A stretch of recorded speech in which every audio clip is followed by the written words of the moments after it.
নমস্কার বন্ধুরা, অন্নপূর্ণা কিচেন কুকে আপনাদের সবাইকে জানাই স্বাগতম। আপনাদের জন্য নিয়ে এসেছি আজকে আলুর চপ। সিদ্ধ করা আলুটা কিভাবে মাখাতে হয় চলুন দেখে নিই।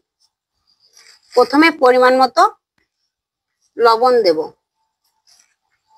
কাঁচা পেঁয়াজ দেব, শুকনো লঙ্কা ভাজা,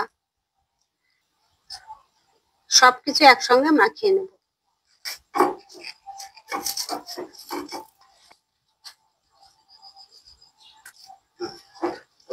দেখুন বন্ধুরা, চপের আলুর ছানাটা তৈরি হয়ে গেছে।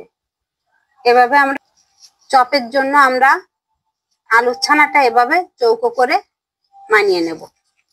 পরিমাণ মতো ময়দা দিয়ে নেব, পরিমাণ মতো বেসন নেব, স্বাদের জন্য পরিমাণ মতো বিট লবণ নেব। চপে কালারের জন্য আমি পরিমাণ মতো হলুদ ব্যবহার করব, আমি অন্য কোনো কালার এখানে ব্যবহার করব না। হাফ চামচ মতো আমি বেকিং পাউডার দিয়ে দেব,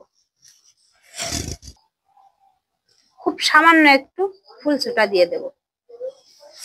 সমস্ত উপকরণগুলো আমি এবার সুন্দরভাবে মিশিয়ে নেব। পরিমাণ মতো জল দিয়ে ব্যাটারটা আমি তৈরি করে নেব। এবার ব্যাটারটা তৈরি হয়ে গেছে, তেলটা আমার গরম হয়ে এসেছে। এবার আমি আলুর ছানাটায় ব্যাটারটা এভাবে মাখিয়ে নেব।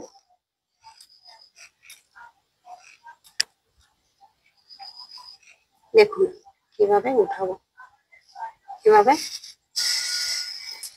তেলে দিয়ে দেবো।